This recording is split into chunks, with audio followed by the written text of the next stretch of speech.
Hello guys, hope you are doing good. देखते हैं Friday को मार्केट्स में क्या हुआ और ट्यूसडे को मार्केट्स में क्या हो सकता है। तो गाइस, लास्ट वीडियो में अगर आपने देखा रहेगा प्रॉपरली तो मैंने डिस्कशन किया था कि जब तक 48310 के अबाउ बैंक निफ्टी नहीं जाएगा तब तक एक बड़ा मूवमेंटम नहीं पॉसिबल है, लेकिन अगर ये लेवल ब्रेक होता है तो एक बड़ा मूवमेंटम बैंक निफ्टी में आ सकता है। तो कल के फ्राइडे का हाई जो था एग्जैक्टली 48290 था एंड वहां से अगेन मार्केट्स में एक रिजेक्शन देखने को मिला। अगर आप देख सकते हो तो रिजेक्शन कौन से लेवल से मिल रहा है, तो ये जो लेवल्स है ये व्हाइट लाइंस है, या इसको हम HVN बोलते हैं, इन अ मार्केट प्रोफाइल लैंग्वेज। उसी लेवल के आसपास से अगेन रिजेक्शन मिल रहा है। तो मैंने आपको यहाँ पे एक इन किया है कि 5 टाइम्स मार्केट्स ने ये एरिया से रिजेक्शन देखने को मिला है। सो एक इंटरेस्टिंग चीज है। लेकिन मैं आपको एक पुराना एग्जांपल बताता हूँ, मिड कैप निफ्टी का, जहां पे एक लेवल को मार्केट्स ने मल्टीपल टाइम रिजेक्ट किया था। तो ये है मिड कैप निफ्टी। अगर आप जाके आपके कैंडल स्टिक्स में भी देखोगे तो आपको दिख जाएगा, मिड कैप निफ्टी फ्यूचर का चार्ट है। अगर आप देखोगे तो मिड कैप निफ्टी में 9200 का एक लेवल था, 9200 के आसपास। उसको मार्केट्स ने मल्टीपल टाइम रिजेक्ट किया था। तो यहाँ पे इस एरिया को 10 टाइम्स रिजेक्ट किया है, 1 2 3 4 5 6 7 8 9 10 टाइम्स के आसपास। देन उसके बाद थोड़ा सा एक सेल ऑफ देखने को मिला था मिड कैप निफ्टी में। उसके बाद मार्केट मिड कैप निफ्टी फिर से उस एरिया में आया, मतलब ये सब 28 सितंबर का था, वहां से सेल ऑफ देखने को मिला, फिर से उधर तक गया उसी एरिया के आसपास। फिर से 5 टाइम्स वही एरिया के आसपास रिजेक्शन देखने को मिला एंड देन उसके बाद एक शार्प कट देखने को मिला था अराउंड 400 पॉइंट्स का, 450 पॉइंट्स का, आई थिंक 450 500 पॉइंट्स का। एंड देन जब ये लेवल ब्रेक किया मिड कैप निफ्टी ने, तो मिड कैप निफ्टी 10,000 तक गया है, अभी 10,300 तक जाके आया है, 10,300 10,400 के आसपास। तो this is the importance of some of the levels into the markets. तो similar example now is getting set up into the bank Nifty. अगर आप देखोगे बैंक निफ्टी में 5 टाइम्स वो एरिया अभी मल्टीपल टाइम्स रिजेक्ट हो चुका है। लेकिन बैंक निफ्टी में और एक इंटरेस्टिंग चीज हुई है, अगर आपने फ्राइडे को देखा रहेगा तो क्यूमुलेटिव डेल्टा 3,600 और 23,300।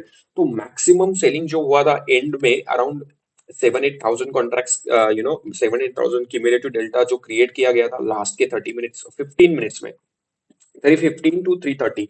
सो यहाँ पे अगर आप देख सकते हो काफी सेलर्स मार्केट्स में एंटर कर चुके थे। नाउ अभी दो सिनारियोज है। अगर आप देखोगे फर्स्ट ऑफ ऑल तो जो सेलिंग था वो अगेन इमोशनल सेलिंग है।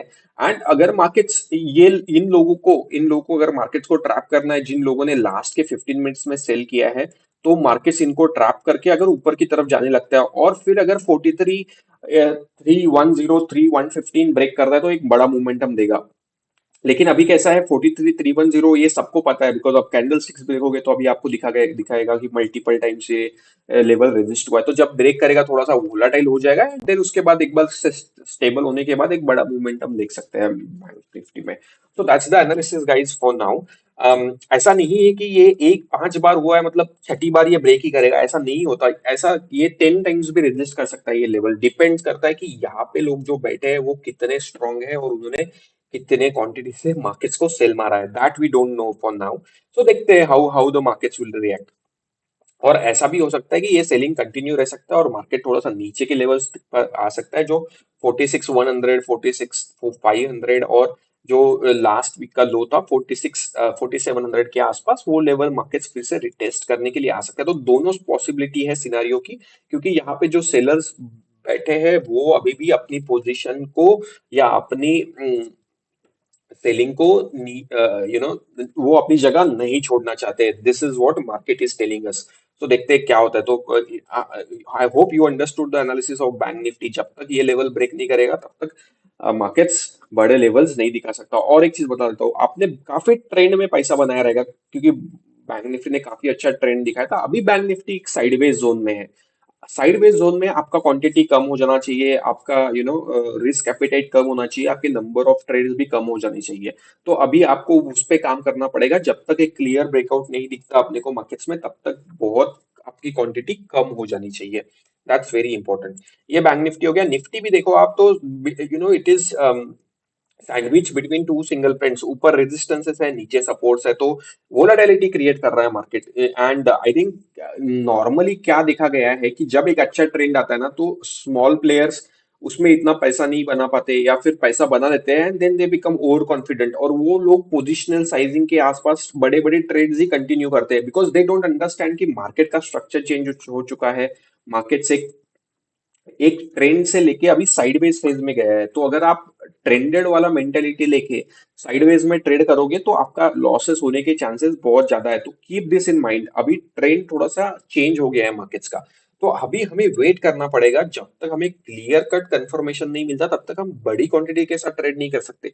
आपको करना है ट्रेड, छोटी क्वांटिटी से करो, छोटे स्टॉप लॉस करो, छोटा प्रॉफिट कमाओ। अभी ऐसा ही चलने दो कुछ दिनों के लिए मार्केट्स में, until unless we see a breakout। अभी लोअर साइड पे देखो सपोर्ट्स काफी है, तो 21,055 जो लास्ट कैंडल का लो है वो तो रहेगा। उसके बाद नीचे 20, this is a support zone which is 2901 और 2808, 2802 एक अच्छा सपोर्ट जोन रहेगा मार्केट्स के लिए। ठीक है, तो दिस इज अ निफ्टी। अगर आप निफ्टी में देखोगे तो निफ्टी में क्यूमुलेटिव डेल्टा पॉजिटिव है और बैंक निफ्टी में निगेटिव है, इसलिए मार्केट्स वोलाटाइल थे, क्योंकि somebody wants to sell bank Nifty and Nifty को ऊपर जाना था, बिकॉज आईटी थोड़ा सा सपोर्ट कर रहा था। तो दोनों मतलब is not in sync, so markets are sandwich and markets are not in syncs right now. The indices are not in sync, so keep this in mind. फिर निफ्टी का एक्सपायरी है, फिर निफ्टी भी सैंडविच है, तो lower side पे I think 21,024 hold करना चाहिए एक्सपायरी के दिन। अगर ये इसके नीचे जाता है तो एक शार्प सेलिंग देखने को मिलेगा, अराउंड 200 पॉइंट्स का, 150 100 पॉइंट्स का भी मिल सकता है, लेकिन एक शार्प सेलिंग देखने को मिलेगा। ऊपर के साइड पे अगर 21,500 क्रॉस करता है तो एक 50-60 पॉइंट का ऊपर के साइड भी स्विंग देखने को मिल सकता है, क्योंकि इमीडिएटली 21,626 के आसपास फिर निफ्टी को भी सपोर्ट है। हाँ, अभी एक सिचुएशन में क्या हो सकता है, अगर बैंक निफ्टी ने बड़ा मूव दिया, बैंक निफ्टी ने ये लेवल क्रॉस करने के बाद ऊपर की तरफ जा रहा है, तो देन फिर निफ्टी भी यहाँ से 100-150 पॉइंट्स का एक बड़ा मूवमेंट दिखा सकता है। तो that's Nifty, bank Nifty. HDFC bank एक बड़े मूवमेंट के बाद साइडवेज इनसाइड बार कैंडल बनाए हैं। अगर आप देखोगे तो सिंगल प्रिंट के आसपास सपोर्ट ले रहा है, तो एक sideways move SBI HDFC bank में दिख रहा है। और एक चीज मैं आपको बता देता हूँ, बैंक निफ्टी में अगेन इमोशनल सेलिंग था, लेकिन ये इमोशनल सेलिंग बड़ा नहीं रहेगा, क्योंकि एक दिन पहले ही, सॉरी 2 दिन पहले ही बड़ा इमोशनल सेलिंग देखने को मिला था, तो थोड़ा सा कम इमोशनल सेलिंग देखने को मिला है। बट अगर आपको अगर डिफरेंस जानना है, what is emotional selling, what is not emotional selling, guys मैं आपको बुकिश नॉलेज नहीं दे रहा हूँ exactly what is the answer of emotional selling, that I can know, but आपको कुछ फायदा नहीं पड़ेगा इजिली। अगर आप फेडरल बैंक देखोगे तो ये देखो, ये लाइन नीचे की तरफ आया है, तो it's not a emotional selling. अगर आपको बजाज फाइनेंस का भी एग्जांपल दे दूं, तो बजाज फाइनेंस में भी देखो आप, उस दिन इमोशनल सेलिंग था 2 दिन से, मैंने आपको बताया भी था। यहाँ पे भी देखो आप, व्हाइट लाइन स्प्रेड था, यहाँ पे भी व्हाइट लाइन स्प्रेड था, लेकिन इस दिन व्हाइट लाइन नहीं था, नीचे की तरफ आया था, तो एक not an emotional selling guys. So this will differentiate when there is a good selling, when there is a not good selling।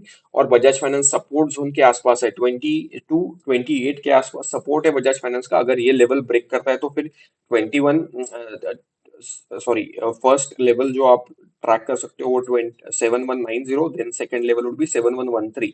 ये दो लेवल्स नीचे की तरफ है, अगर ये भी ब्रेक करता है तो फिर बजाज फाइनेंस फिर से 6898 के लेवल्स के आसपास जाने की कोशिश कर सकता है। So that's the analysis guys. हाँ, आई थिंक इन्फी ने एक अच्छा खासा पैटर्न बनाया है एंड में, तो एक अच्छा खासा है, लेकिन यहाँ पे 1586 से लेके 1584 के आसपास एक रेजिस्टेंस जोन है इन्फी को, तो keep watch on this resistance zone on Infy. और एक स्टॉक जो मेरे रडार में रहेगा, दैट इज डीएलएफ। उसने एक अच्छा पैटर्न बनाया है, मार्केट साइडवेज था, लेकिन डीएलएफ ने एक अच्छा खासा पैटर्न बनाया है, तो एक और यहाँ पे dual single print at a same level, then the breakout. अगर आप देखोगे लो, तो एग्जैक्टली सिंगल प्रिंट के आसपास वहां से टेस्ट करने के बाद ऊपर की तरफ जाते जाते अच्छा खासा दो सिंगल प्रिंट्स बना के गए हैं। तो अपने लिए सिंपल है, 706 अगर रिटेस्ट करके ऊपर जा रहा है तो बेस्ट बेस्ट ट्रेड हम लोगों को मिल सकता है, लेकिन अगर ऊपर की तरफ ही जाता है तो दैट्स फाइन। बट एक अच्छा खासा सेटअप डीएलएफ ने बना के रखा है, तो अगर आप इन्वेस्टर्स हो तो 690 एक अच्छा स्टॉप लॉस है। आई थिंक इन्वेस्टर हो तो ये फ्यूचर्स के नंबर्स है, बट एक एक अराउंड 690 680 एक स्टॉप लॉस के साथ आप ट्रेड कर सकते हो guys. So that's the view on the markets.